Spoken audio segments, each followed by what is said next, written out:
Hello friends, welcome to my channel. Today is the fourth video of our GFR 2017 series.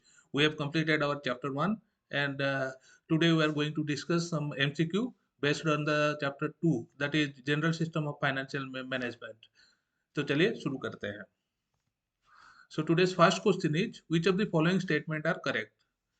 Option A, all money received by or on behalf of the government, either as due to government or deposit, remittance or otherwise, shall be brought into government account without delay. ये जो question है ये rule 7 के ऊपर based है. Rule 7 ये बोल रहा है कि कोई भी गवर्नमेंट ऑफिशियल जो who is authorised to collect money on behalf of the government, वो जो भी कलेक्टेड मनी कलेक्टेड होगा उसको विदाउट डिले गवर्नमेंट अकाउंट्स में उसको ट्रांसफर कर देना पड़ेगा.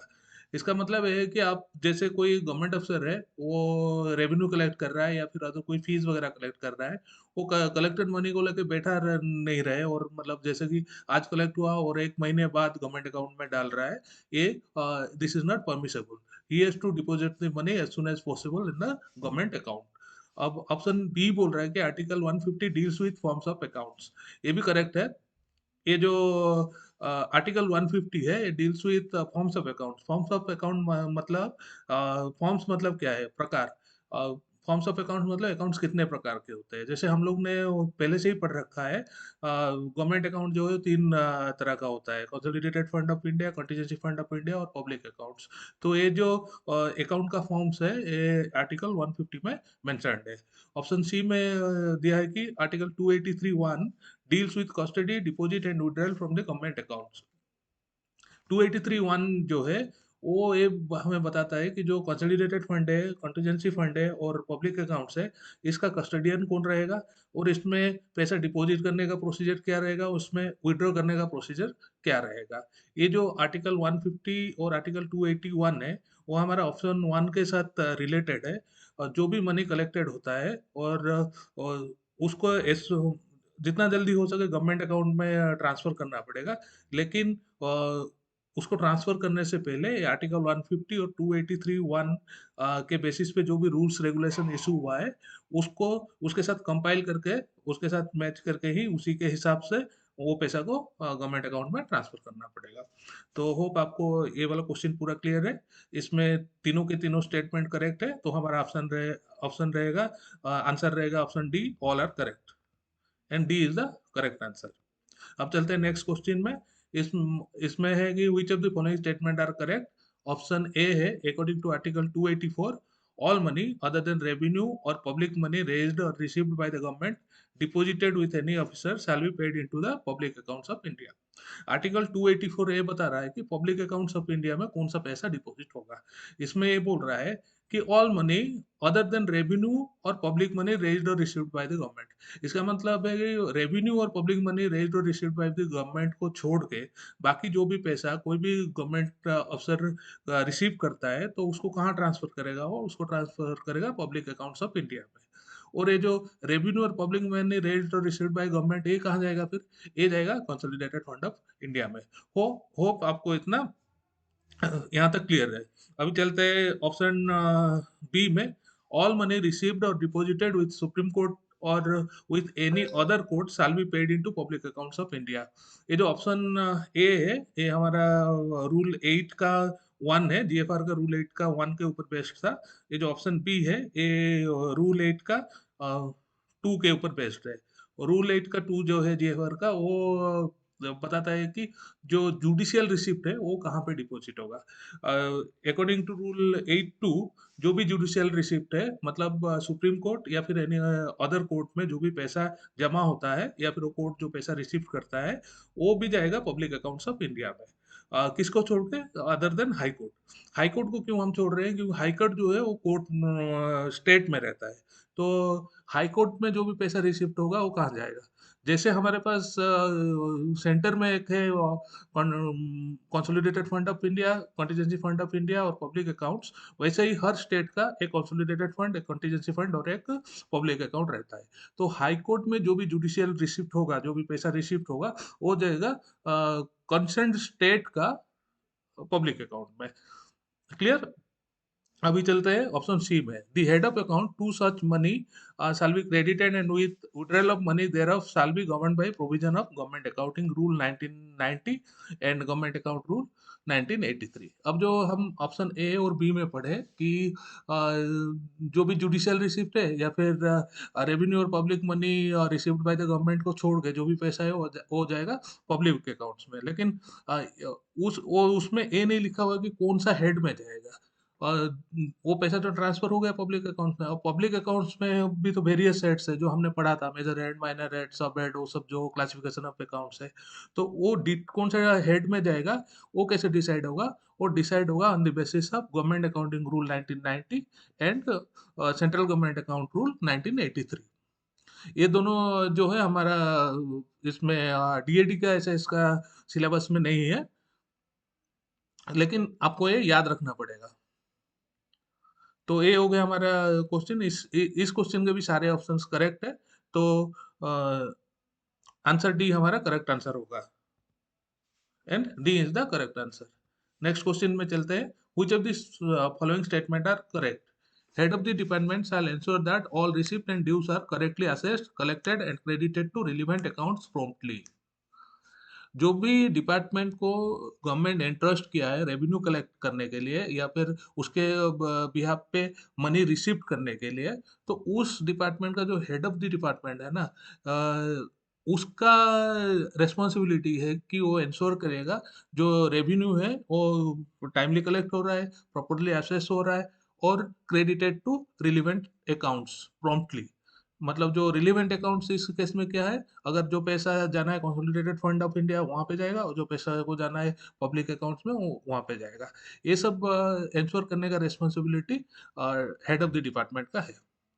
अब आते हैं ऑप्शन बी में। ऑप्शन बी में कंट्रोलिंग अफसर के बारे में बता रहा है। कंट्रोलिंग अफसर will obtain accounts and return from his subordinate officers officers and compare them with the statement of credit furnished bye accounts officer on monthly basis. जो हर डिपार्टमेंट में एक अकाउंट्स अफसर होता है, वो अकाउंट्स अफसर क्या करेगा, मंथली बेसिस पे जो भी उसका लेखा जोखा है, जिस कितना रेवेन्यू रिसीव हुआ, कितना एक्सपेंडिचर हुआ, वो अकाउंट का एक्स्ट्रा को भेजेगा कंट्रोलिंग अफसर के पास। कंट्रोलिंग अफसर क्या करेगा, in addition to the accounts अफसर का जो एक्सट्रैक्ट भेजा है, वो क्या करेगा, अपने सबऑर्डिनेट ऑफिसर से डेटा कलेक्ट करेगा कि कितना रेवेन्यू कितना कलेक्ट हुआ, एक्सपेंडिचर क्या हुआ। वो सबऑर्डिनेट ऑफिसर का जो वो है माने अकाउंट्स का डिटेल्स वो लेगा, और ये जो अकाउंट्स अफसर का जो एक्सट्रैक्ट है वो दोनों को मैच करेगा और फाइंड आउट करेगा कि उसमें कुछ वेरिएशन हो रहा है कि नहीं हो रहा है। ये कितना फ्रीक्वेंसी में होगा, ये मंथली बेसिस पे होगा। ऑप्शन सी पे चलते हैं। ऑप्शन सी बोल रहा है officers empowered to receive money on behalf of the government must issue a receipt in the form of GAR 6। अभी हमने देखा कि डिपार्टमेंट कुछ डिपार्टमेंट है जिसके अफसर है वो लोग एंटाइटल्ड है कि revenue on behalf of the government revenue और पैसा रिसीव कर सकते हो। तो लेकिन जहाँ से वो रिसीव करेगा, जो पैसा से जो आदमी से या फिर जो इंस्टीट्यूशन से वो पैसा रिसीव करेंगे, उनको तो कुछ रिसिप्ट देना पड़ेगा लिखित में। तो उनको जो गवर्नमेंट की तरफ से जो रिसिप्ट दिया जाएगा वो है GAR 6। इसको बोलता है रिसिप्ट वाउचर बोलते हैं, GAR 6 को। गवर्नमेंट अकाउंट रिसिप्ट है GAR का फुल फॉर्म, और GAR 6 जो है वो रिसिप्ट वाउचर है। अ, और एक चीज है, जैसे लोकली जैसे कोई भी डिपार्टमेंट पैसा रिसीव कर रहा है on behalf of the government, तो वो क्या करेगा, अपना एक फाइनेंशियल रेगुलेशन बनाएगा, डिपार्टमेंटल फाइनेंशियल रेगुलेशन। और डिपार्टमेंटल फाइनेंशियल रेगुलेशन में एवरीथिंग डिटेल्स में लिखा रहेगा कि कौन सा पैसा खर्चा मतलब कलेक्ट होने पर क्या करना है, कौन सा अकाउंट में उसको डालना है, कौन सा हेड में डालना है। Everything is mentioned in that departmental financial regulation. उसी फाइनेंशियल रेगुलेशन में ये जो GAR 6 का बुक आएगा ना, रिसिप्ट का बुक रहेगा, वो बुक का अकाउंटिंग के बारे में भी डिटेल्स में लिखा रहेगा। कितना बुक इशू हुआ है कौन सा अफसर को, कितना बुक कंज्यूम हुए GAR 6 वाले, और उसका काउंटर फॉइल कहाँ का मतलब जो वापस लाके जमा करना है, वो सब इंश्योर करने के लिए जो भी प्रोसीजर है उसको डिपार्टमेंटल फाइनेंशियल रेगुलेशन में मेंशन करना पड़ेगा। आई होप ये वाला क्वेश्चन आपका क्लियर हो गया है। अ, इसमें भी तीनों इसमें बोल रहे हैं which of the following statements are correct, तो तीनों के तीनों स्टेटमेंट करेक्ट है, तो यहाँ भी हमारा आंसर होगा option D, all are correct, and D is the correct answer. अब आता है नेक्स्ट क्वेश्चन में, which of the following are not true. The credit must, option है कि the credit must follow not precede the actual realisation. ये जो है अपना,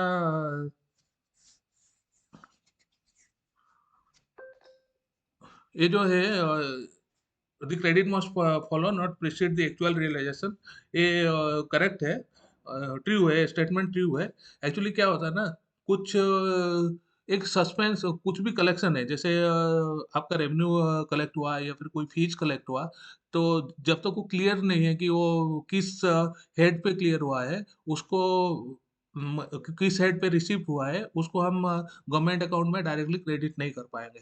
उसको जो हम भेजेंगे सस्पेंस अकाउंट में। सक्स ये जो credit must follow not precede the actual realisation, ये बोल रहा है कि without the proper sanction of competent authority हम सस्पेंस हेड से कोई पैसा को एज ए रेवेन्यू दिखा नहीं सकते हैं और क्रेडिट नहीं कर सकते हैं गवर्नमेंट अकाउंट में।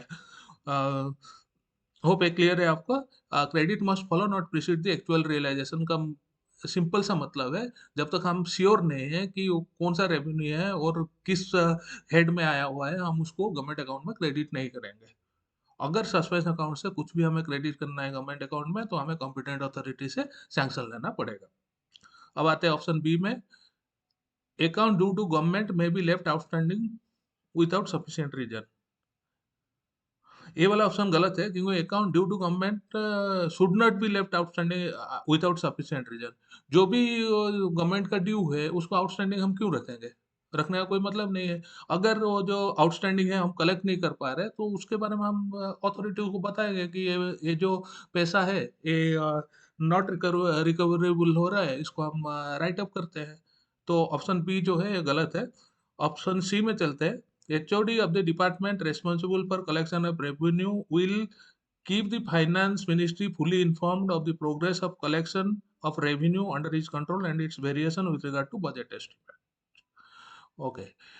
कोई जो बजट पेश होता है ना, हम लोग पार्लियामेंट में पेश करते हैं, उसमें हम रेवेन्यू कलेक्शन भी दिखाते हैं और हमारे एक्सपेंडिचर भी बताते हैं वहाँ पे कि एक्सपेक्टेड रेवेन्यू कलेक्टेड कितना होगा, एक्सपेक्टेड एक्सपेंडिचर कितना होगा। तो जो रेवेन्यू कलेक्शन का हम दिखाए हुए हैं बजट एस्टिमेट में, वो तो हमारा जो एक्चुअल रेवेन्यू कलेक्ट हो रहा है उसके साथ मैच करना पड़ेगा ना। इसीलिए ये जो HOD है, हेड ऑफ द डिपार्टमेंट है, जो जो डिपार्टमेंट रेस्पॉन्सिबल है रेवेन्यू और अदर मनी कलेक्ट करने के लिए on behalf of the government, वो क्या करेगा कि फाइनेंस मिनिस्ट्री को एक रेगुलर इंटरवल उनको अपडेट देता रहेगा कि हाँ, हमने इतना रेवेन्यू कलेक्ट कर लिया है और हमारा जो बजट एस्टिमेट में हमने इतना प्रोजेक्ट किया था और अभी डिफिसिट इतना है, या फिर हम फिर आने वाले दिन में इतना कलेक्ट करेंगे तो हमारा जो बजट एस्टिमेट है उससे हम डेफिसिट नहीं होंगे। ये रिस्पॉन्सिबिलिटी किसका रहेगा? Head head of the department का रहेगा। तो यहाँ पे हमने देखा ऑप्शन ए करेक्ट है, ऑप्शन सी करेक्ट है, और ऑप्शन बी जो है ना, अकाउंट ड्यू टू गवर्नमेंट में भी left outstanding without sufficient reason, ये गलत है। तो हमारा आंसर होगा option B, only option B, and option B is the correct answer. So आज के वीडियो में इतना ही। मैं नेक्स्ट वीडियो में कोशिश करूंगा और ज़्यादा से ज़्यादा एमसीक्यू को कवर करूं। ये थोड़ा डिटेल में एक्सप्लेन करना पड़ रहा है, इसलिए मैं कम क्वेश्चन लिया हूँ इसमें। Hope you like this video. अगर मेरे वीडियोस आपको एजुकेटिव और फायदेमंद लग रहे हैं, इसको लाइक एंड सब्सक्राइब करिए और शेयर करिए। जो भी आपका जानकार जो भी एसएस के लिए प्रिपेयर कर रहे हैं, उनके साथ शेयर करिए, तो it will be helpful for them also. Thank you, फिर मिलते हैं अगले वीडियो में।